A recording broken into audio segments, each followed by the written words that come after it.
Movie का start black window के बचपन से होता है, जहाँ पर दिखाया जाता है कि वो लोग अपनी फैमिली के साथ काफी खुश रह रहे हैं। नताशा की एक बहन येलेना भी थी और वो अपने पेरेंट्स मेलिना और एलेक्सी के साथ रह रहे थे। मेलिना और एलेक्सी उनके स्टेप पेरेंट्स थे और वो रेड रूम के लिए काम कर रहे थे। रेड रूम वही जगह थी जिसका जिक्र नताशा पहले भी एमसीयू में कर चुकी है। ये वही जगह थी जहाँ पर लड़कियों को ट्रेन करके उनके दिमाग को काबू में कर लिया जाता है और डिफरेंट मिशन को पूरा करने के लिए दुनिया में भेजा जाता है। नताशा की ट्रेनिंग भी वहाँ पर ही की गई थी। मेलिना खुद भी एक ब्लैक विडो थी। मेलिना और एलेक्सी वहाँ पर शील्ड के लिए जासूसी कर रहे होते हैं और अमेरिका में जब शील्ड को ये पता चलता है तो वो उन्हें पकड़ने के लिए आ जाते हैं। तभी वो लोग नताशा और येलेना को अपने साथ लेकर वहाँ से जाने की तैयारी कर रहे होते हैं और तभी दिखाया जाता है कि एलेक्सी एक बहुत ही पावरफुल इंसान है क्योंकि उसने हेलीकॉप्टर उड़ाने के लिए वहाँ से ट्रक को फौरन हटा दिया था। एलेक्सी असल में एक सुपर सोल्जर था जिसे कैप्टन अमेरिका की तरह सुपर सोल्जर सीरम दिया गया था। यही वजह थी कि वो बहुत ताकतवर आदमी था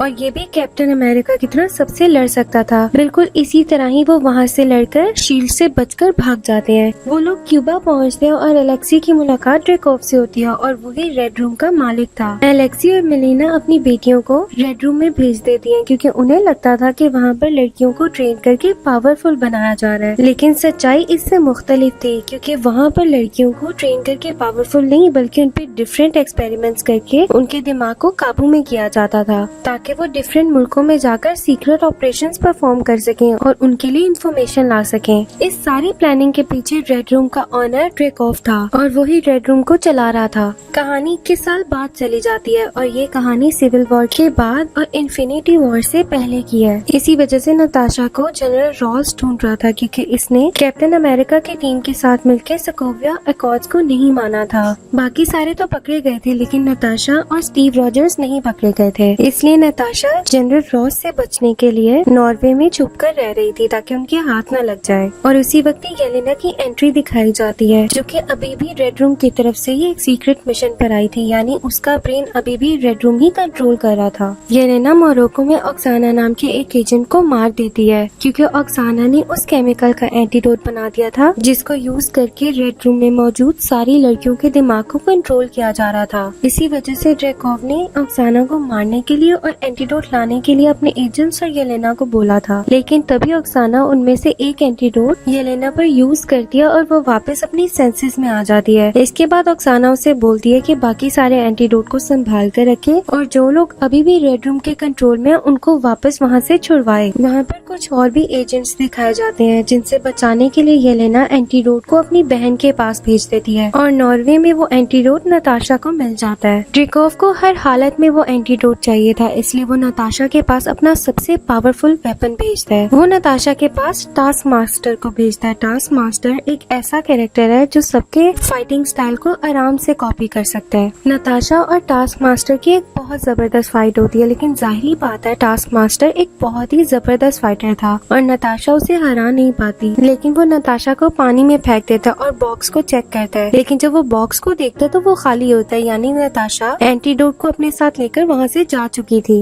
नताशा बुदापेस्ट में आ गई थी। इस मूवी में बुदापेस्ट के सीक्रेट को भी बताया जाता है कि आखिर वहाँ हुआ क्या था। रेड रूम में कुछ अर्सा ट्रेनिंग लेने के बाद नताशा वहाँ से भाग आई थी और वो बुदापेस्ट में ही आई थी। उसने वहीं पर याके हॉकाई के साथ ड्रेकोव और इसकी बेटी को हराने का प्लान बनाया था, जिसमें उसने उन दोनों को ब्लास्ट कर दिया था और यही बुदापेस्ट की कहानी थी। यहाँ आने के बाद उसकी मुलाकात अपनी बहन येलेना से भी होती है जो पहले तो उसके साथ बहुत लड़ती है क्योंकि उसे अकेला छोड़कर नताशा वहाँ से भाग आई थी। वहाँ पर आने के बाद नताशा को ये भी पता चलता है कि अभी तक ड्रेकोव मरा नहीं है और रेड रूम अभी भी एक्टिवेट है। ये सुनकर वो बहुत ज्यादा परेशान हो जाती है। येलेना और नताशा मिलकर सोचते हैं कि किसी तरीके से ड्रेकोव को मार दिया जाए और यही वो वाहिद तरीका था जिससे रेड रूम को खत्म किया जा सकता था। लेकिन किसी को भी इस बात का पता नहीं था कि रेड रूम आखिर है कहाँ। लेकिन वो दोनों सोचती हैं कि रेड रूम की लोकेशन का एलेक्सी को पता होगा क्योंकि वो ड्रेकोव के बहुत ही करीबी दोस्तों में से था। लेकिन एलेक्सी एक जेल में था और उसे छुड़वाने के लिए नताशा और येलेना वहाँ पर चली जाती हैं। उसे छुड़वाने के बाद उन दोनों को ये पता चलता है कि एलेक्सी भी नहीं जानता कि रेड रूम आखिर है कहाँ, लेकिन वो उन्हें इतना जरूर बता देता है कि मेलिना जानती थी क्योंकि वो ड्रेकोव की बिजनेस पार्टनर थी और उसी ने ही रेड रूम को